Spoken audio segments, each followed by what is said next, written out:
second season of Modern Warfare 2 was leaked online, and there's a ton of different things coming in the season. We have 2 operators, at least 4 weapons, a brand new map, new game modes, new Warzone and DMZ areas and spots to explore, and a ton of different other narrative changes that are going to affect the story of Modern Warfare 2 in the post-game launch. Let's go ahead and talk about the operator we're getting returning in Modern Warfare 2 Season 2. Ronin's returning from Modern Warfare 2019. He was a very popular operator because his bundle included 2 Kodachi blades that he used while in combat. And these were very popular and almost powerful in Modern Warfare 2's multiplayer, where they weren't that great in the original Warzone. However, Ronin himself has a huge narrative story behind him that kind of affects the story of Alex. Ronin is very important to Alex's story. After Alex got blown up in Modern Warfare 2019, he comes back and he has one leg missing. Ronin was the operator who actually gave Alex a prosthetic leg. He was the one who taught him how to use that prosthetic leg and remained effective in combat. Ronin is very deeply tied to Alex's story in Modern Warfare 2, so I'm sure that he's going to be a big part of what's going to happen next in the narrative story of Modern Warfare 2, especially with regards to what's going on with Alex. And for those of y'all who don't know, I have a video coming out in a couple days about what the story of Alex is as of right now. However, we don't know who the second operator is in Modern Warfare 2. The second operator is an operator we really don't know yet, we don't have any information on, but given Call of Duty's track history, they release 2 operators every single season, if not 3, so we can expect at least 1 more operator to show up during the season. The second season of Modern Warfare 2 is going to follow a lot of the same trends that the first season did. In the second season of Modern Warfare 2, we can expect 4 weapons at least to come in the season. The first season of Modern Warfare 2 had 5 weapons in total. Second season is going to have 4 at least, if not more. And one of those weapons we already know what it is. In the second season of Modern Warfare 2, we know we're going to get the crossbow as the first weapon that we're going to get in the season. And we know this because of one specific reason. Someone posted a picture of it from the Modern Warfare 2 game files on Twitter. And within 15 minutes, Call of Duty had already put a copyright strike against it, saying it was not their own material. Along with that, the tweet stated that it would be coming in the second season due to leaked game files, which means we can highly expect it to show up in the first couple weeks of Modern Warfare 2 Season 2. However, there's a couple other things that we know that got leaked from game files. There's going to be a ton of other maps coming from classic Call of Duty games. High Rise and Array will both be coming in Modern Warfare 2 at some point, but one of the very classic Call of Duty maps that's going to be returning in Modern Warfare 2 is Castle. The very first time that we saw the Castle map was in Call of Duty World at War. It got a remastered version for Call of Duty Vanguard, but let's be honest here, no one really played Vanguard. It was a quite terrible game. But this does bring me to the point of, in Modern Warfare 2, we are going to be getting Castle. And Castle is a very large map. Castle is way too large for 6v6, and way too small for an invasion or ground war map.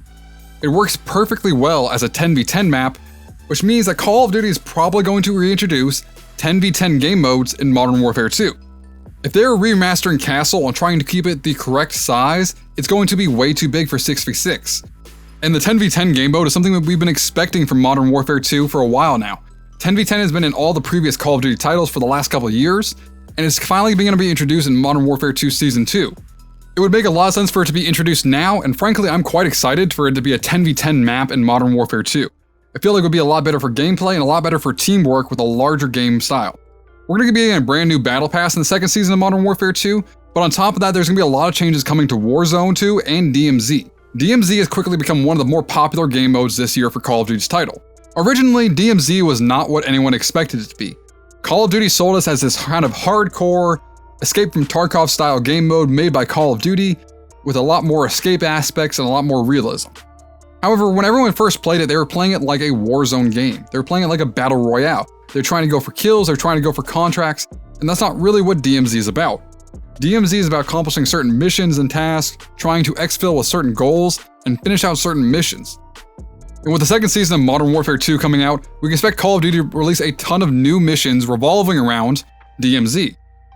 In DMZ, there's different factions and you have different missions for each faction. However, a lot of these faction missions were kind of easy to do and quick to accomplish. We should be expecting a lot more faction missions coming in the second season of DMZ, and we should expect a lot more points of interest that are going to drive the narrative of Modern Warfare 2 through different pieces of intelligence and other little things that we can pick up in the game coming soon in the second season. With Warzone 2, we kind of expected to follow the same model that Warzone did, with each season introducing new points of interest, new different pieces of intelligence you can do, and different missions that will approach the Modern Warfare 2 story further, kind of like the original Warzone story did. However, with Modern Warfare 2 and Warzone 2, it seems like they're going to take a lot longer approach. Modern Warfare 2 is going to have a 2-year life cycle. This means that Warzone 2 is going to have a 2-year story to follow up the Modern Warfare 2 story. And that being said, we can expect a lot more story coming for Warzone 2, and a lot more intelligence and points of interest that you can access. I mean, hell, Call of Duty originally added an entire subway system in the 6th season of Modern Warfare 2019 to Warzone that didn't exist before that. This is something that Call of Duty has been showing, that they just randomly add things in the game and that we're not going to be expecting them. Which is great because it'll evolve the map of Al Mazrah a lot more and kind of fill in some of those great big open spaces you have between points of interest. And while Call of Duty had a great design for Al Mazrah, there are still some spots where you need a sniper rifle to do anything in the game. It almost feels like you should be carrying a secondary as a sniper rifle. It doesn't feel like there's enough to separate the points of interest in Al Mazrah, whereas Verdansk had trees and hills and everything to block it. There's not really that much in Al Mazrah because it's set in a desert map. We're also going to be getting a new raid in the 2nd season of Modern Warfare 2. This has not been confirmed yet, but Call of Duty announced that they had 6 raids planned for the first year of Modern Warfare 2. Logically, that means that they're going to have one every single season.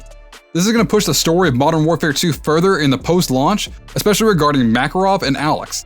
Alex is still missing, we don't know what happened to him. And like I said, I'm going to try to make a video here in a couple days covering that. But Makarov has this big hidden agenda that no one knows about. Makarov has been pulling the strings in the background of the Modern Warfare 2 story. He manipulated Hassan, and he manipulated the Los Alamos cartel.